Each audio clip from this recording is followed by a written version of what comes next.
హనుమంతుడికి భక్తుడి ముత్యాల పూదండ. ఒక చిన్న గ్రామంలో హనుమంతుడి పండుగ జరుగుతున్నది. ఆ గ్రామ ప్రజలు హనుమంతుడికి ఖరీదైన ముత్యాల పూదండను అర్పించాలనుకున్నారు.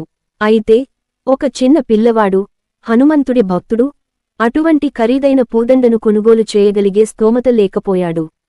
అతను ఎటువంటి నిరుత్సాహం లేకుండా నదికి వెళ్లి కొన్ని రాళ్లను సేకరించి వాటిని ప్రేమతో, భక్తితో పూదండగా కట్టి హనుమంతుడికి అర్పించాడు. అతను తన పూదండను హనుమంతుడికి అర్పించినప్పుడు గ్రామ ప్రజలు అతన్ని ఎగతాళి చేశారు. రాళ్లు ఇటువంటి గొప్ప పండుగకు సరిపోరని అన్నారు. కాని అందరూ ఆశ్చర్యపోయే విధంగా ఆ రాళ్లు హనుమంతుడి విగ్రహాన్ని తాకిన వెంటనే నిజమైన ముత్యాల్లా మెరుస్తూ మారాయి.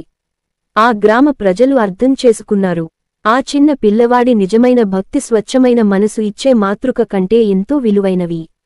సారాంశం: నిజమైన భక్తి స్వచ్ఛమైన ఉద్దేశాలు, భౌతిక సమర్పణల కంటే ఎంతో విలువైనవి.